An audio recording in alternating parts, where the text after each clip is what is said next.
What's going on? Welcome back to the channel, guys. Today, and just before we start today's review, I'd just like to wish everyone around the world, or everyone who watches my video, not that big to get around the world yet, but everyone who watches my videos, a very Merry Christmas. God bless you all. God bless you and your family. Wish you nothing but prosperity and success for the future.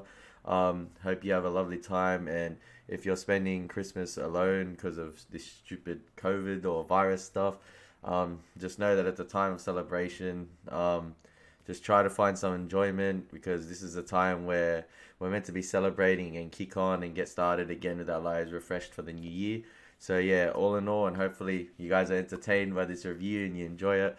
But yeah, hopefully you like it. So have a Merry Christmas to everyone all around the world. I had a great time with my family. I'm fortunate enough here in Sydney, Australia to be we're eased on our restrictions. So we're allowed to have guests over and had the whole family over, all my little cousins. We opened our presents and it was a great time. But to all those who are not that fortunate to have that, just know in due time, everything will be fine. God will be with you. So, yeah. But let's get right into the review today, guys. Today we'll be reviewing the Hobbit Trilogy on 4K. So, my Lord of the Rings review for the 4K did actually really well. So, I was like, oh, why not? To be honest, I wasn't too interested in getting the Hobbits on 4K. I straight away pre-ordered the Lord of the Rings one when it came out. The Hobbits, I was like, nah. But since the review did actually pretty well, it was like one of my most viewed videos on the channel. I think it is my most viewed video.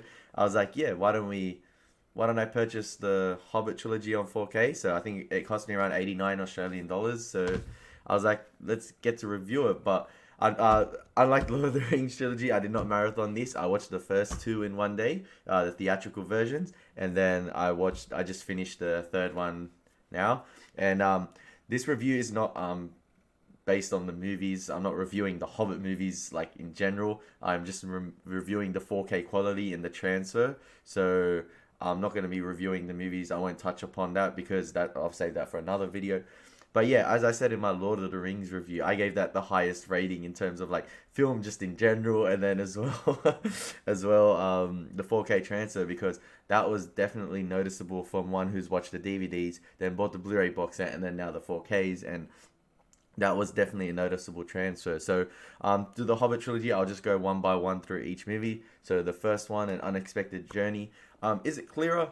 Yes and no. So, an issue I had throughout. Oh, actually, I'll get to this when I review Desolation of Smaug. But definitely there was a few standout scenes which really were crystal clear and looked great in 4K with the Unexpected Journey. And the few scenes that stood out were definitely the troll sequence in the forest, when they all attack and then Gandalf obviously splits the rock.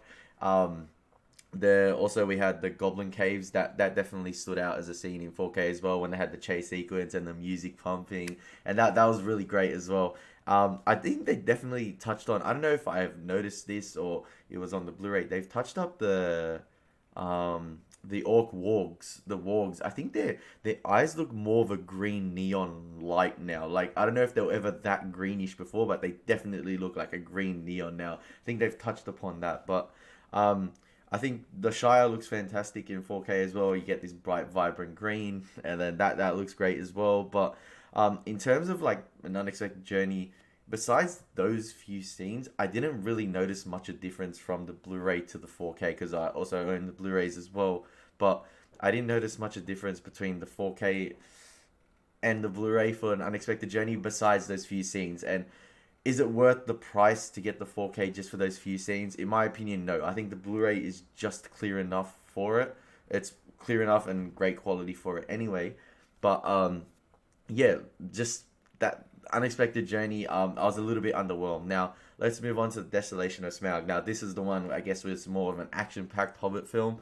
We have a lot of sequences, and I think besides up until the last 45 to an hour, I didn't see any much difference than the Blu-ray. If anything, in my opinion, I thought it was worse than the Blu-ray as a 4K transfer. And hear me out on this one. You might think, what the heck? But so in the Hobbit movies, there tends to be this hue and saturation in the background sometimes. I don't know if it's the lighting or it's the frame rate it was shot at, because the Hobbit is shot in 48 frames a second, double the speed, double the standard normal film version of 24 frames. But sometimes you would get this hue or like overly glow in the background that shines upon our characters, or this like sort of highly oversaturated, yeah, sort of like shine on our characters or glow in the background.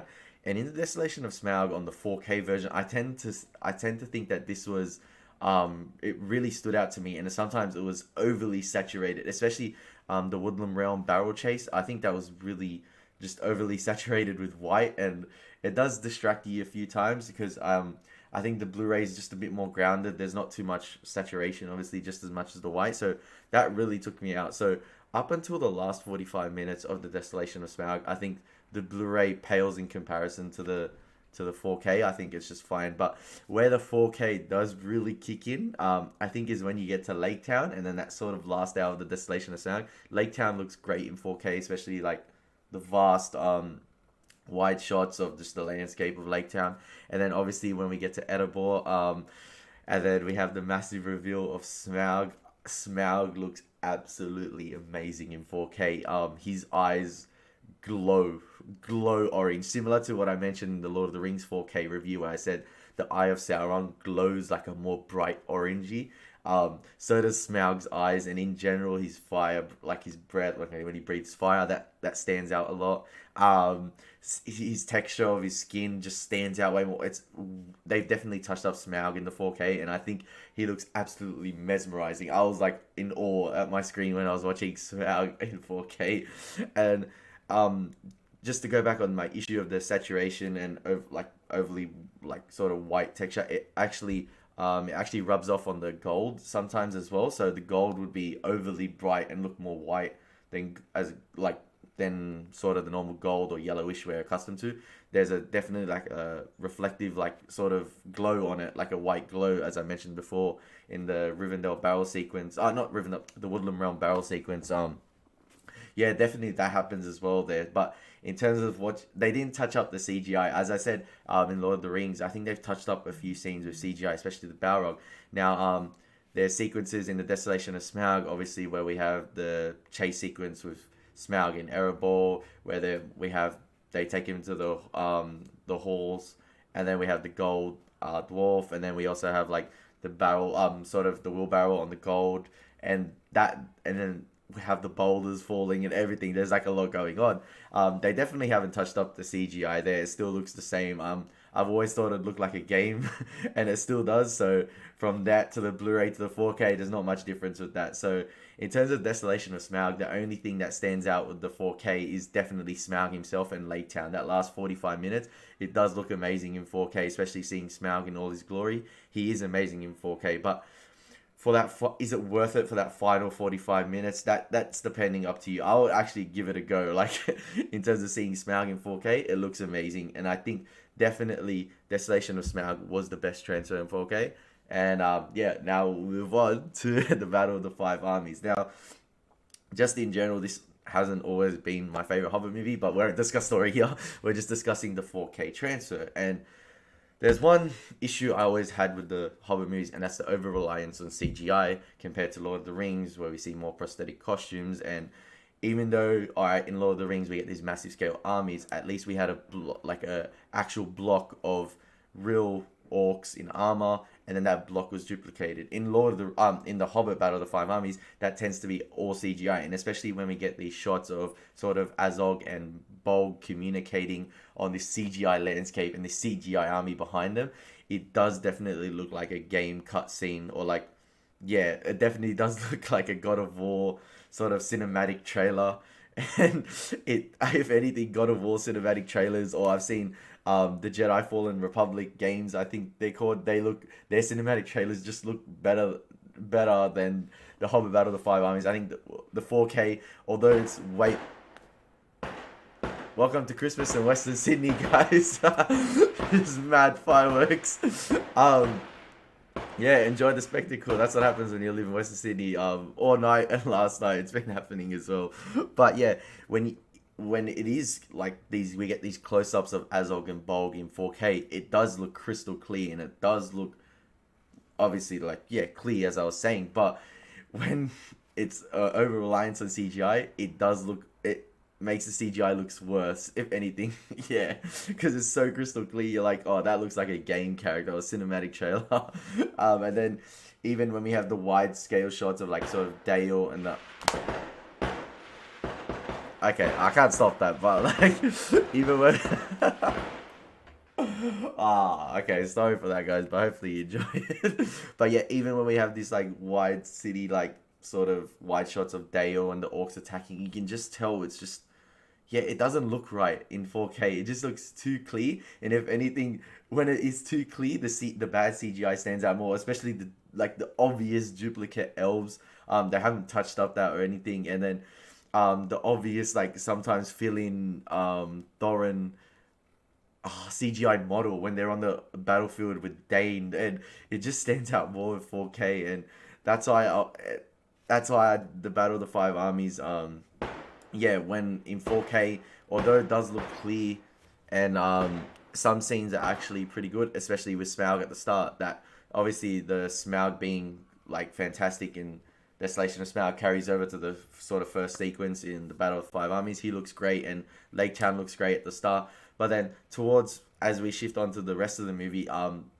didn't see any much difference from the Blu-ray. It does look clearer on some scenes where we have a few close-up shots of our characters, especially Gandalf, when we have the debris or like his makeup. That looks fantastic in 4K, but is it really worth it to transfer up from the Blu-ray? No. If anything, the Blu-ray just looks as good as the 4K, especially with the Battle of the Five Armies, apart from maybe a few scenes. But yeah, there's not much to look at and as a spectacle, because it's so heavy on CGI. The 4K makes the CGI stand out more, and that's my opinion with the Battle of the Five Armies. So all in all, is it worth it paying the full $89 Australian for the 4K Hobbit Trilogy? Sadly, I'm going to say no. I don't think it's as good as the Lord of the Rings 4K, where, especially when I watched it with all my friends and we marathoned it, everyone noticed a difference, and they're like, this is amazing in 4K. They noticed, oh, they've touched upon this. Whereas the Hobbit, I didn't see too much difference from the Blu-ray, apart from the Smaug scenes. And although they were fantastic, and is it really worth it spending $89 just for a sort of half an hour to 45 minutes content of Smaug on 4K? Not really, in my opinion. So sadly, I'm going to give if I was to give it a ranking, I would give the Hobbit Trilogy on 4K, the 4K transfer, the rank of Padawan. Yeah, sadly, there is few moments that shine. There's definitely few moments that are amazing in 4K. Even the Gollum cave sequence, that is fantastic. There's a few moments of brilliance with the 4K Hobbit Trilogy, but I think it's just not too much of an upgrade from the Blu-ray, and that's why I'll give it the rank of Padawan, because it really, although there is a few amazing moments, and that 45 minutes with Smaug is definitely mesmerizing.